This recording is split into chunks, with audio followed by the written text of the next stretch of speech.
We'll call the City Council regular meeting to order for Monday, June 3rd, 2024. Would everyone please stand for the Pledge of Allegiance?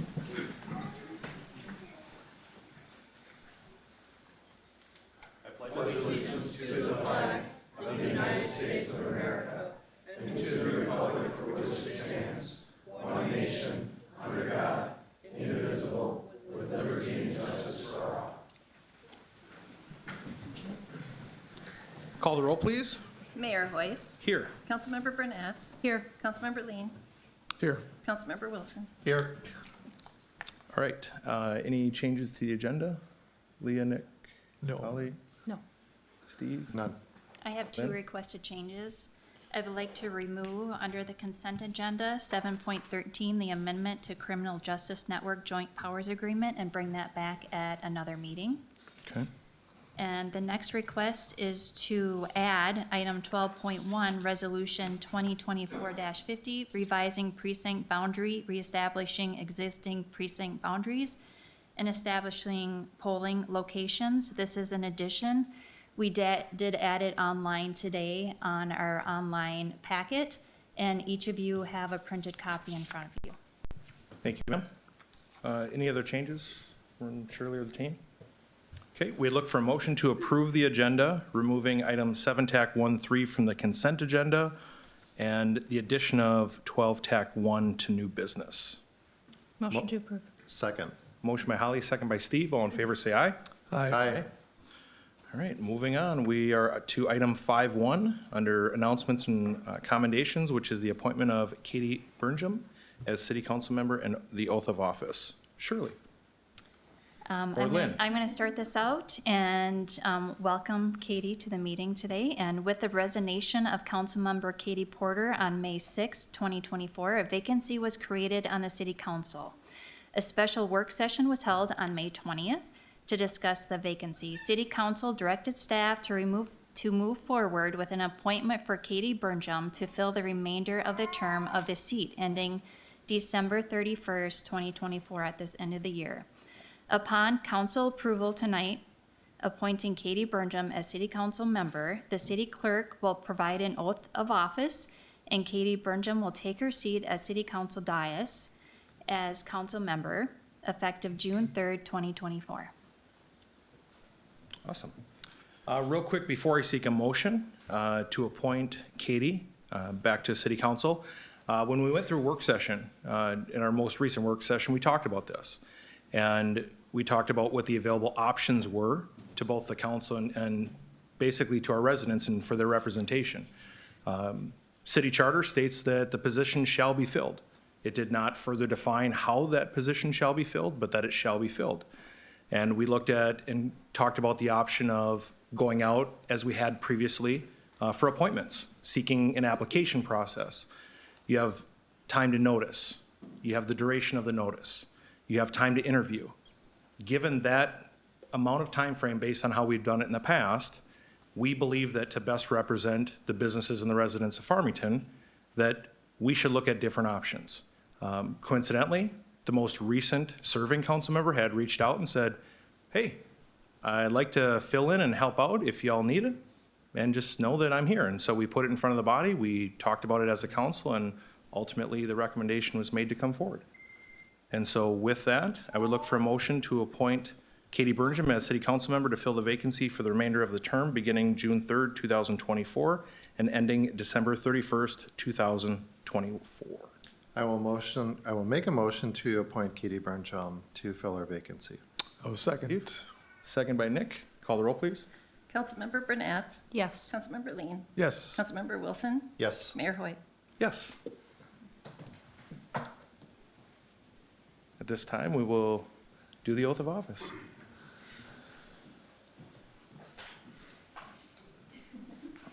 raise your right hand and repeat after me. I state your name. Do solemnly swear.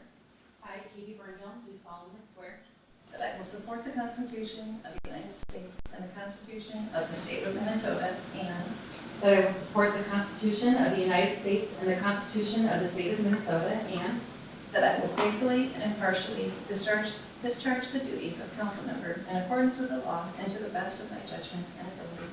that I will faithfully and impartially discharge the duties of council member in accordance with the law and to the best of my judgment and ability. So help me God. Congratulations.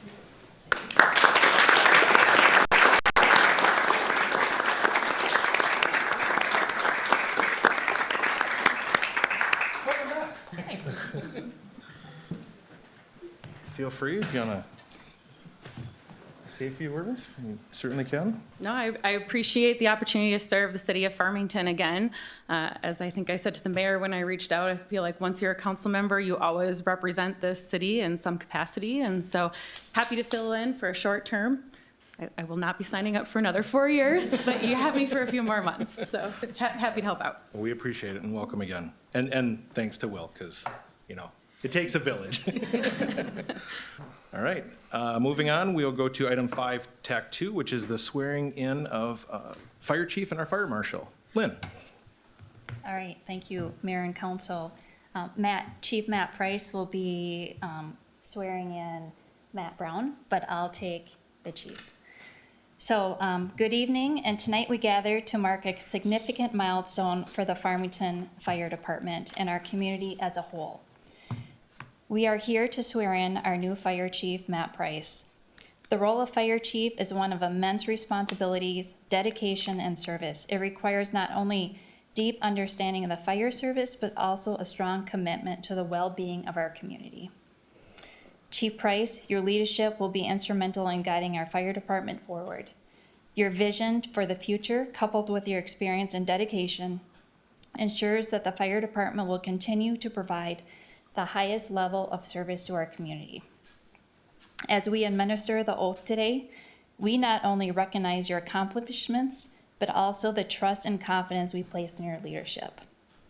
We are confident that under the guidance, the fire department will thrive, adapting to new challenges and continuing to be a beacon of safety and service. On behalf of the Farmington residents and City Council and staff, we extend our heartfelt congratulations and best wishes as you step into a pivotal role. We look forward to supporting you and the entire fire department, and we work towards to keep our community safe. So thank you. And at this time, we'll invite Shirley up for the oath.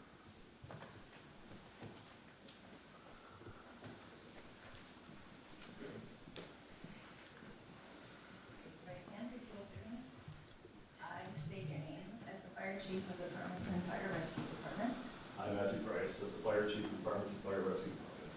Swear that I will support the Constitution of the United States and the Constitution of the State of Minnesota, and Swear that I will support the Constitution of the United States and the Constitution of the State of Minnesota, and I will faithfully, honestly, and impartially discharge the duties of Fire Chief of the Farmington Fire Rescue Department, and I will faithfully, honestly, and impartially discharge the duties of Fire Chief of the Farmington Fire Rescue Department, and I pledge to carry out the duties of Fire Chief to the best of my ability, and I pledge to carry out the duties of Fire Chief to the best of my abilities, and I will honor and respect the mission, goals, purpose, and policies of the Farmington Fire Rescue Department, and I will honor and respect the mission, goals, purpose, and policies of the Farmington Fire Rescue Department, and I recognize the badge of my office as a symbol of public faith and trust. I accept so long as I am true to the ethics of the fire service and make these promises so solemnly, freely, and upon my honor.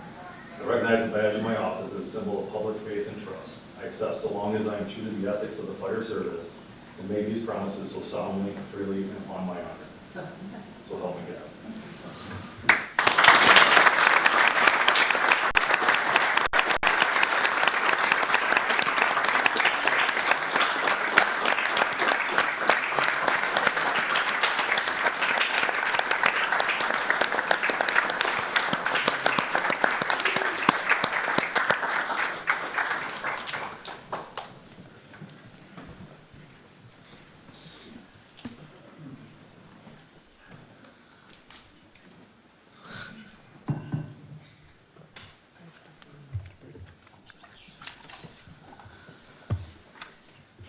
Good evening, Mayor and council members. This evening I will be introducing to you to our new fire marshal. It is my great pleasure to introduce you to Matt Brown. Matt began his fire career with the Eagan Fire Department in 1996, serving until 2000. Matt then went to Mankato Fire Department from 2000, serving until 2003. Matt then made a career move to St. Paul beginning in 2003 till 2024.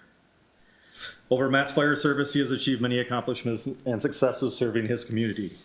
Some of Matt's achievements are getting his paramedic certification, serving on almost every committee the fire service has to offer within his department, and having the most out-of-hospital baby deliveries from his peers. Other notable great achievements Matt has made in his fire career is that he was nominated for Firefighter of the Year in 2003, and he received a unit service commendation for a rescue at a structure fire. At this time, I would like to call up Matt Brown to receive his oath of office, which will be administered by the city clerk, and his wife Kimberly will pin his badge.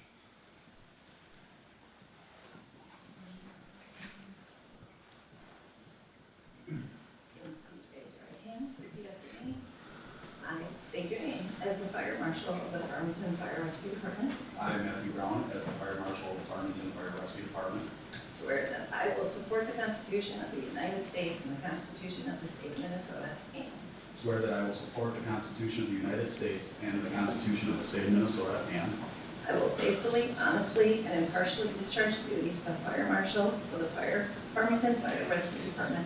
I will faithfully, honestly, and impartially discharge the duties of Fire Marshal of the Farmington Fire Rescue Department, and I pledge to carry out the duties of Fire Marshal to the best of my ability. I pledge to carry out the duties of Fire Marshal to the best of my ability, and I will honor and respect the mission, goals, purpose, and policies of the Farmington Fire Rescue Department, and I will honor and respect the mission, goals, purpose, and policies of the Farmington Fire Rescue Department, and I recognize the badge of my office as a symbol of public faith and trust. I accept so long as I am true to the ethics of the fire service and make these promises so solemnly, freely, and upon my honor. I recognize the badge of my office as a symbol of public faith and trust. I accept as long as I am true to the ethics of the fire service and make these promises so solemnly, freely, and upon my honor. So help me. So help me God.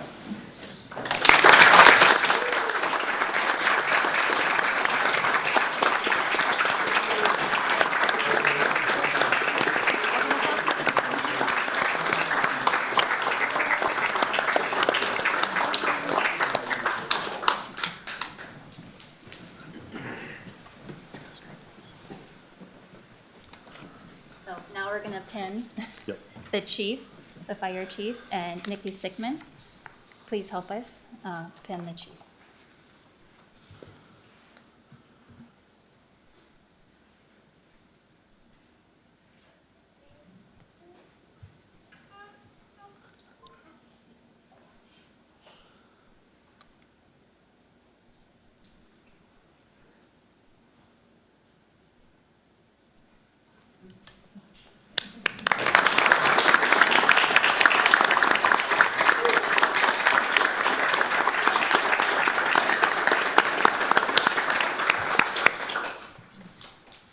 And now we'll call up Kimberly.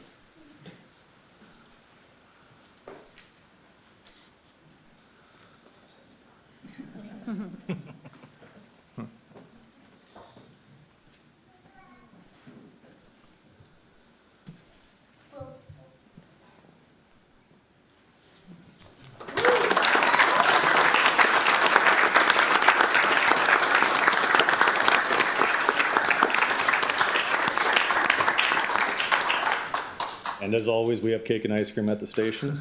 So when you are done, you're more than welcome to stop by. Thank you, Thank sir. you. We appreciate it. Have a good evening. Thank you. Thank you. Unless they're gonna hang out for the rest of the meeting, that's okay.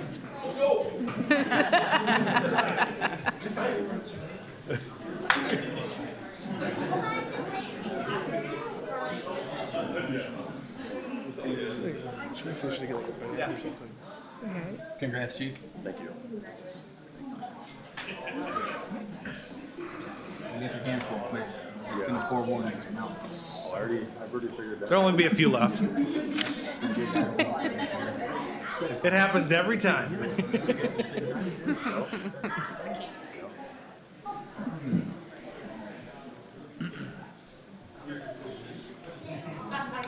I think we should start keeping a leaderboard of who can do the pinning the fastest. Yeah, right?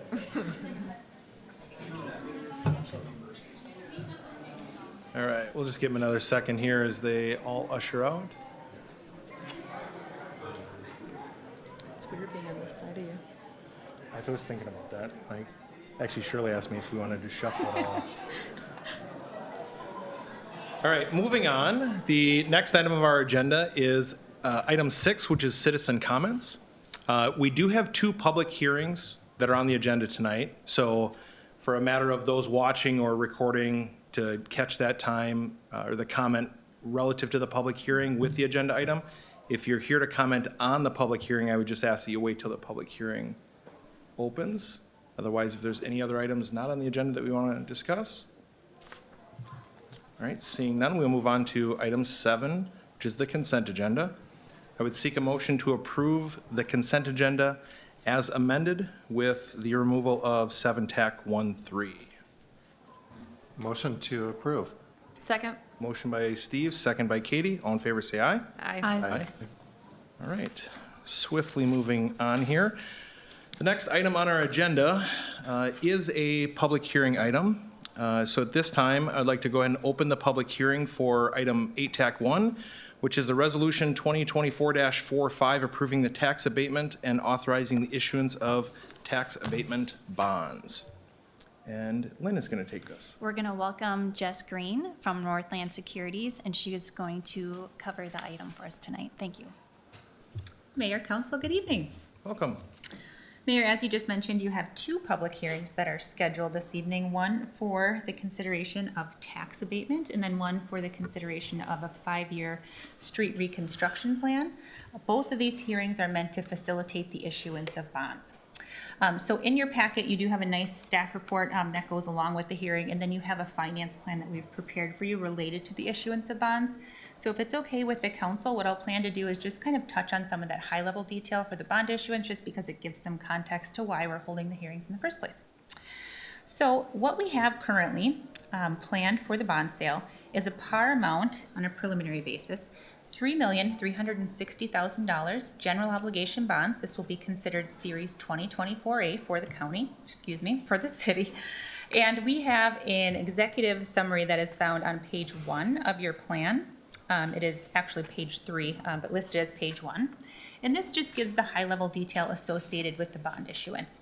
So what we have here, again, $3,360,000. This will be used to finance not only the proposed improvements to the Rambling River Center, but also the 2024 street reconstruction activities. So the bonds will be considered a general obligation of the city. The repayment will be structured with a tax abatement levy and then also a debt service levy. And then we have the bonds maturing in the years 2026 through 2040, with interest payable beginning August 1 of 2025 and then semi-annually thereafter. True interest cost is currently estimated at 3.73%. We won't know what the interest rate is until we actually sell the bonds. That's scheduled for about 6 weeks from now, on July 15th. So we'll have a better understanding, of course, of the interest rate as we get closer, but based on current rates, that's where we're expecting the bonds to be sold. We do have a prepayment option beginning of February 1 of 2032. So at that time, the city is able to sort of exercise your rights to call the bonds in. So you can restructure the bonds, you can refinance them for interest savings, you can partially prepay. So it's in whole or in part. And then we will look to seek a rating for the bond issue. The city's rating is currently AA+ by Standard & Poor's. Given our understanding of the financials of the city, we don't anticipate that we should have any surprises there. We do list a number of the risk factors. There are risks, of course, with issuing any type of debt, so we do have that listed in your finance plan for your review. And then finally, again, July 15th, we would be holding that bond sale. That would occur at about 10:30 in the morning. We'd take bids on behalf of the city. We'd come back before you that evening at your regularly scheduled meeting for your consideration of the award of the bonds to the lowest bidder. So in the plan itself, you've got a number of different schedules. The bonds are going to be a single issuance, again, the 2024A series of bonds, but the bonds will be bifurcated. So we do have 2 portions here. So again, the portion for the tax abatement and then the street reconstruction. But we, of course, don't want you to have to issue separate series of bonds here that you're just incurring additional costs. So that's why we've got separate schedules. It's easier for accounting and finance to sort of manage the projects that way. So we'll make sure that those are kept separate but within the same bond issue. Before I dive into the tax abatement hearing, any questions on the finance plan or process or kind of what's coming? Steve? Yeah, I just, I do have a question on the rating process. So I actually didn't, I didn't actually realize this. So we have the ability to decide if we want to call for a rating or not call for a rating. So it can Correct. just be issued, okay. Guess I didn't know that. Yes, so you certainly could issue the bonds as non-rated. However, Farmington's rating at AA+ is very strong. So if you were going to issue on a non-rated basis, you'd probably be looking at about 30 basis points difference. And it would also have, some questions within the marketplace as to, well, why isn't the city seeking an issuance? So it would probably be a little bit of a head scratch for investors, so we'd certainly suggest you do so. If the bonds were less than $1 million, for example, it's something that we would look at maybe doing or maybe not, just due to the fact that there is a cost to doing that, and we want to make sure that the interest differential made sense to incur that cost. Okay. Actually, that wasn't, that wasn't quite my question. It was, I was under the impression that a rating was just automatically assumed when you did a bond call. It is not. Nope. Okay. So the rating is actually assigned to the issuance of bonds, to Yep. that specific issuance. Right, okay, thank you. Any questions? No. Holly or Nick? No? No? I have no questions. You're good. Okay, so related to the tax abatement hearing specifically, the reason that we're looking at tax abatement as the borrowing authority under state law is because there is no sort of prescribed statutory authority that allows cities to finance community center type facilities such as the Rambling River Center.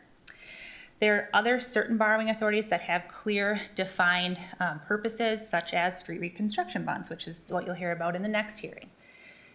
Some of the council may recall that back in '22, the city issued street reconstruction bonds combined with tax abatement bonds, and that was to facilitate not only those street reconstruction activities, but also to finance improvements to parking lots. Parking lots don't have a clear defined borrowing authority. So oftentimes with some of these sort of gray areas, cities will lean on the tax abatement authority to issue the bonds. Now, of course, there is a limitation on how much tax abatement you can utilize, so we don't like to use it unless we need to, but in this case, this is a good option for completing those improvements to the Rambling River Center. To meet the requirements of state law, the city must identify parcels whose property taxes, city portion of property taxes, equal or exceed at least the principal amount of the bonds that will be retired in any given year of the bond issue itself. So we have worked with staff. Staff has identified those various parcels. We've looked at the tax capacity combined with the city's tax rate and confirmed that there is certainly enough capacity within those parcels to support the debt issue. There does need to be some nexus for why you're selecting certain parcels, and the residential parcels that were selected are adjacent to the area where the Rambling River Center is located. So nice connection there. So one thing that can be misleading about tax abatement is oftentimes when people think about that, they think about the reduction or the elimination of taxes. There's really no statutory way to do that other than contesting market value.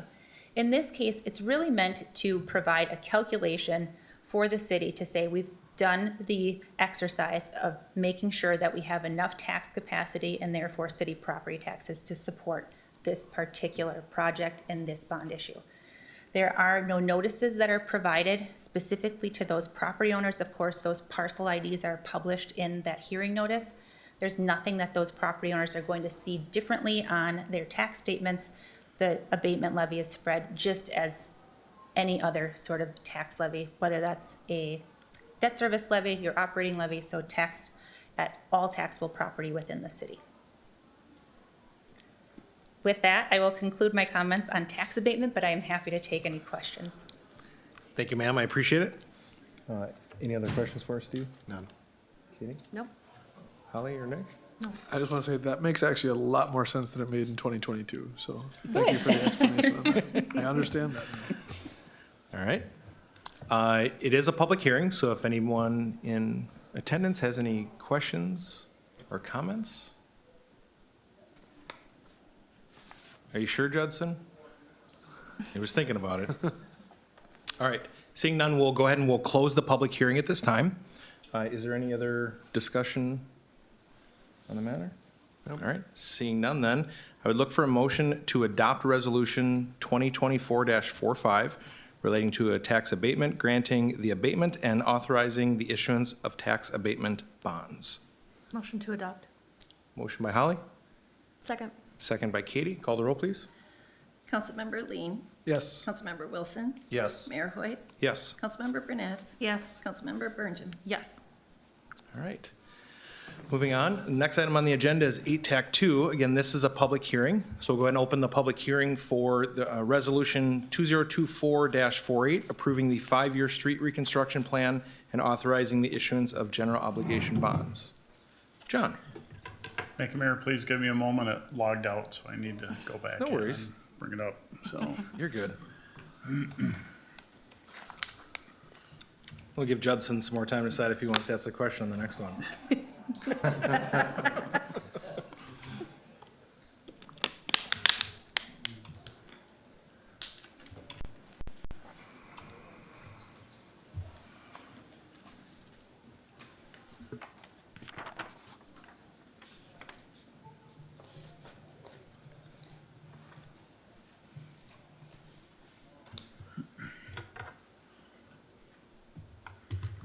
Any moment, a PowerPoint will be appearing on the screens. Thank you.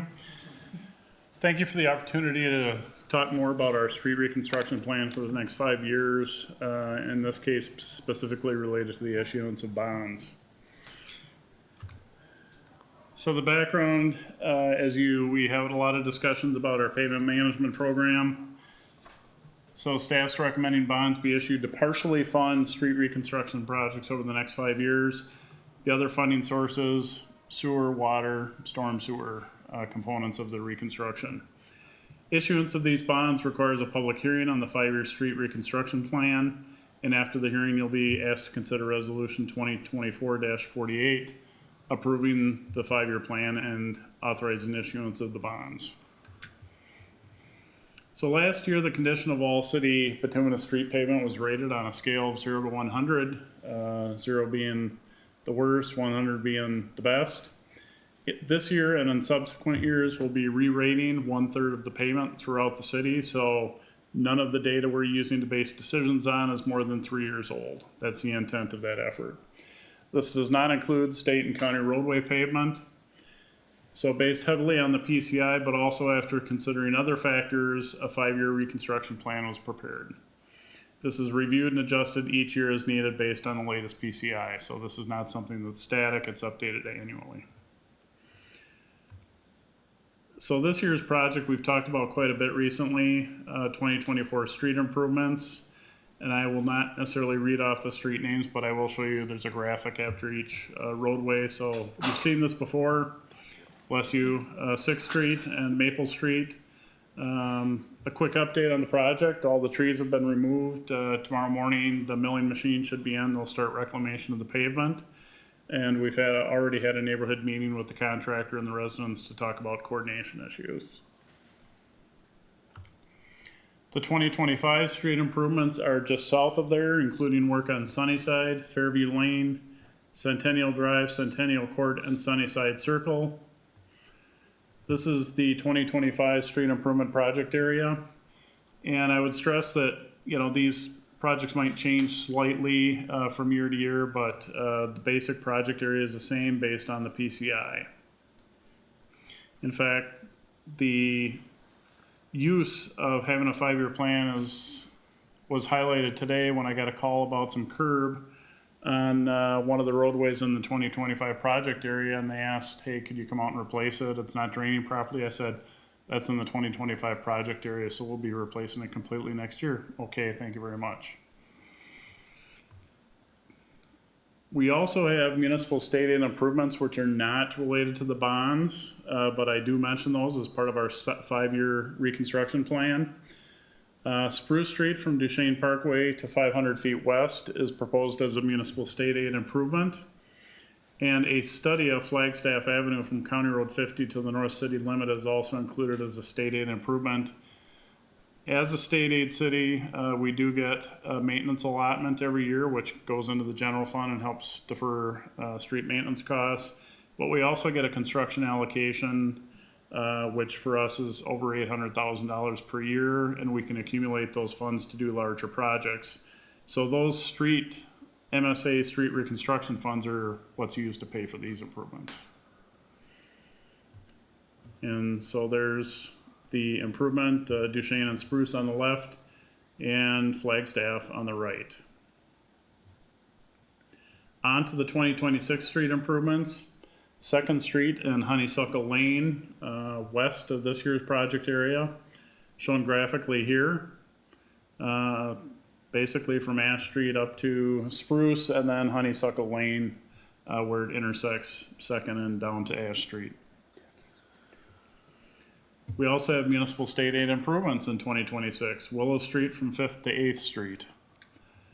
Shown graphically here, again, municipal state aid construction funds will be used. This is not coming out of the bond proceeds. On to the 2027 street improvements, 7th Street and Beach Street. So you can see that a lot of these streets are in the older part of town. And as you recall, looking at the PCI map, those were the reds and oranges is where those were located. When you see the map again after the reconstruction occurs, it'll be green. So it's So the 2027 street improvements, 7th Street and a section of Beach Street, which actually goes over to this year's project area.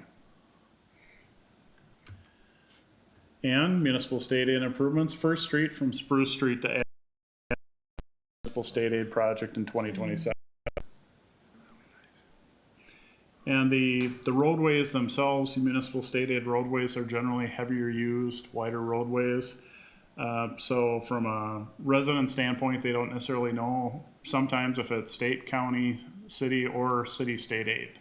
But I did want to mention these because it's all part of putting our plan together. 2028 street improvements include Pine, 6th Street, Linden, and 7th, kind of in the northern, the mid, just west of Highway 3 area of the city.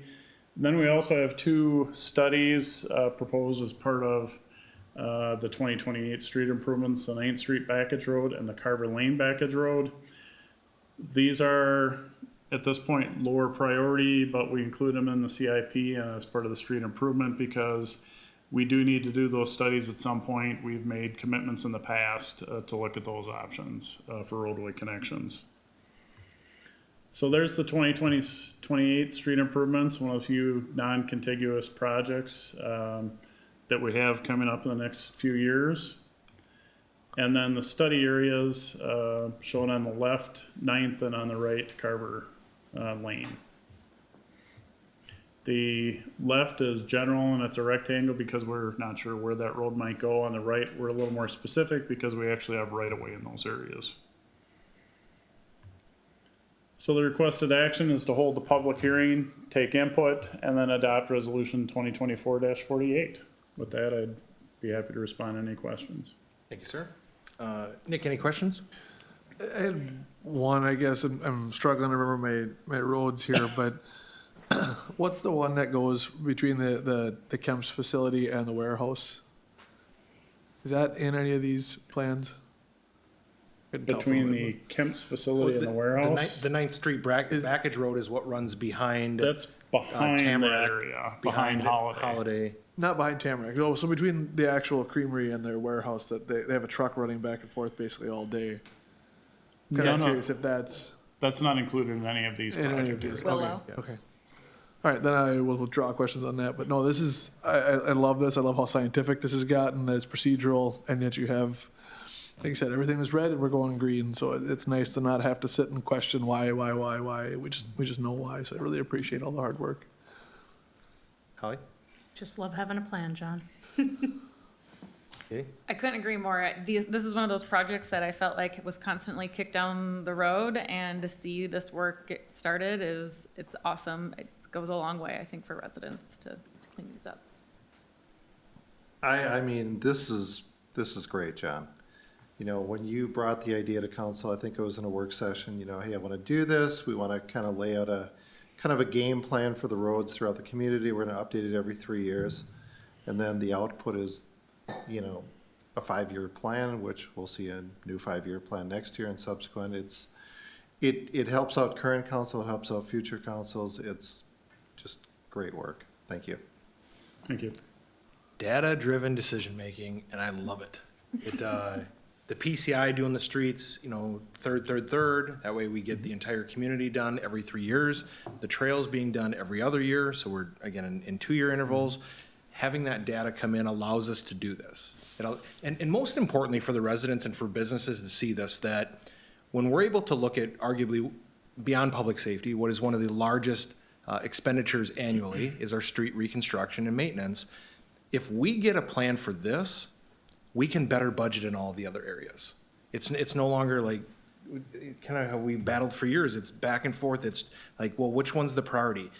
Streets are always a priority. We have to stay on that schedule, and now we're using good information in real time to make educated decisions about our future investments in the community. And we've driven on these roads for decades. We've talked about Centennial and Willow and just 6th and 7th Street, how they've been bad forever. And you can only patch them for so long. Just to finally see them go through this, it's a godsend, and it's decades in the making. So thank you very much. Thank you. I would also add that from an operations standpoint, now we have a plan. So if we have something come up in any of these roadways, we know how to respond to it appropriately, just like that curb example on a much smaller scale that I mentioned earlier. We know what's coming, so we can better plan from an operations standpoint. We appreciate it very much. This is a public hearing, so if there's any resident comments or questions, either for council or our team, feel so. If not, last call. Pertaining to this, I think we misunderstood earlier. Did we miss our chance to speak about other stuff, I guess? Correct. Citizen comments were early. Yep. Okay. Thank you. All right. Seeing none on the public hearing, we'll close the public hearing at this time. Any other conversation or questions? All right. Then I would look for a motion to adopt Resolution 2024-48, approving the adoption of the city's 5-year street reconstruction plan and authorizing the issuance of general obligation street reconstruction bonds. Motion to approve? Motion by Katie, second by Steve. Call the roll, please. Councilmember Wilson. Yes. Mayor Hoyt. Yes. Councilmember Bernatz. Yes. Councilmember BERNHJELM. Yes. Councilmember Lean. Yes. Thank you, sir. Thank you. All right, moving on, item 12, TAC 1 under new business is Resolution 2024-50, revising precinct boundary, reestablishing existing precinct boundaries, and establishing polling locations. Shirley. Thank you, Mayor and Council, for adding this item to your agenda. At your regular meeting on April 15th, you adopted Resolution 2024-30, annexing 2 parcels into the city of Farmington from Castle Rock Township. Per state statute 204B.14, any change to an election precinct must be adopted at least 10 weeks before the next election, and that deadline is tomorrow. So for your review and approval is Resolution 2024-50, revising precinct boundary, reestablishing existing precinct boundaries, and establishing polling locations. There's only a change to Precinct 2. These new parcels are adjacent to Precinct 2. With that resolution is Exhibit A map of the annexed area. Exhibit B has a legal description of the 2 parcels, and Exhibit C is the updated polling site locations showing that new area in Precinct 2. All right. Any questions? I can. Steve, any questions? I have none. Katie? Nope. Holly? Nothing for me. Just as a point of clarification, anyone inside, any of the parcels identified, will they receive pieces of mail from us? Does it come from? Dakota County. It comes from the county? Yeah. Okay, perfect. All right, I have no questions otherwise. We look for a motion to adopt Resolution 2024-50, revising the precinct boundary and reestablishing existing precinct boundaries and establishing polling locations. Motion to adopt. Second? Motion by Holly, second by Steve. Call the roll, please. Councilmember BERNHJELM. Yes. Councilmember Lean. Yes. Councilmember Wilson. Yes. Mayor Hoyt.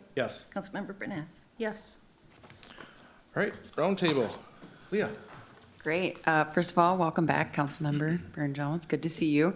Second of all, I don't have Bison news. I do have Judge news. So Governor Walz appointed Judge Luis Rangel Morales to fill Judge Moynihan's vacancy in the 1st District. So welcome the new judge.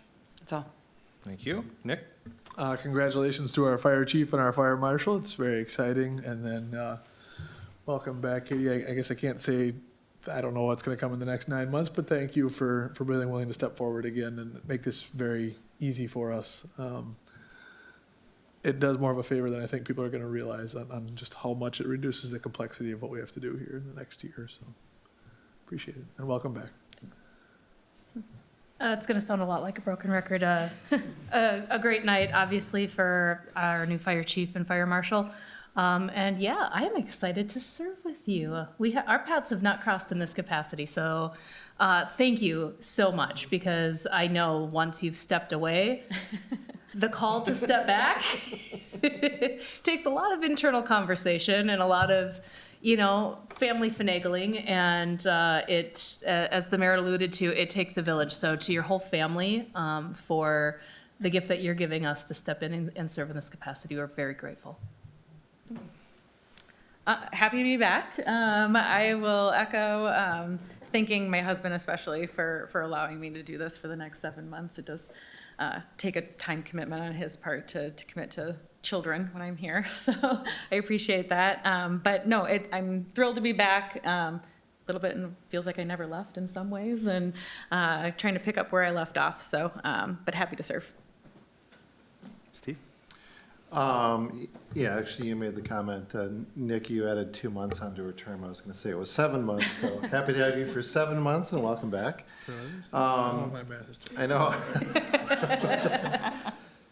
Not a day more. I know Holly mentioned this last time, but congratulations to our seniors, and also thank you to the school district, really, who, despite the not so favorable weather, did a really nice job. So I want to thank all them. Congratulations to our new chief and our new fire marshal. I do want to thank the amazing veterans, all the veteran leaders beyond the yellow ribbon, for the 2 really nice programs that we had over Memorial Day weekend. It's just always a great job. I also want to thank the band who was there, and all the residents who showed up to make that portion of the weekend important, which it should be for all of us, in my opinion. Lastly, I do want to thank residents who came to our work session tonight. I think some stuck around here tonight. We do have another work session tomorrow at 4 o'clock, so I'd encourage anyone who wants to learn a little bit more about some of the possible changes and activity that are going on in Farmington to show up at 4 o'clock, and we're going to be having a developer here to talk a little bit about that, potential developer. So that's all I have. Great, and that work session will be 4 o'clock, and it is joint work session with Council and Planning Commission. And welcome back, Katie. You have already picked up where you left off, so we appreciate you being here. And congratulations to Fire Marshal Matt Brown and Chief Price. And we are so thankful for the fire department family that showed up. The room was packed, and we appreciate that. Thank you. Thank you. Shirley? Yes, welcome, Katie. Thank you for being here. Julie? I have a broken record, that's all I have. Deanna? I, of course, want to welcome you, Katie, and also congratulations to our fire chief and our fire marshal. But I would also like to add tonight, one of the things that we do is we work really hard to find ways that we can support our existing businesses, as well as try to attract new businesses to the community. And you'll be hearing me probably mention this at every meeting leading up to it, but with the EDA's blessing, if you will, we will be holding a small business resource fair on July 16th, and we'll be working on getting the word out to all of our businesses in town. The point of this fair, this resource fair, is to make sure that these community assets, these small businesses that call Farmington home, know that we're here to support them, and know that we have partners and resources and a lot of people dedicated to making sure that they have what they need to allow them to stay and grow here in our community, because they are very important to us. So we'll be having that on July 16th. There'll be information provided on our website. We'll be trying to contact all of the small businesses, but please spread the word. And we'll be having that here at City Hall, and it will be in the morning. So again, I'll be bringing this up with every opportunity I can to make sure that we get the word out and make sure that our small businesses know that we're here working for them as well. So thank you. Thank you, ma'am. John? Thank you, Mayor. I will add my welcome to the council again. And congratulations to Chief Price and Matt Brown. Matt's office is very near mine. We've already interacted somewhat, and I really look forward to working with both of them. I will mention that we received the jetter last Thursday, and from a public works standpoint, we're very excited about that. It's basically a big shop vac with a water tank attached, but it doesn't cost that much. It costs much more. But I've already had feedback that with the new technology, the way the equipment's laid out and whatnot, that we are going to save time with our jetting, just based on the ease of equipment, kind of going from joysticks more to push buttons, and the crew really likes it, and it's going to be a big help to us, and it's a key piece of sewer maintenance. So thank you again for supporting that. Thank you. Kelly? Welcome back, Katie. Look forward to working with you. Congratulations to Fire Chief Price and Fire Marshal Brown.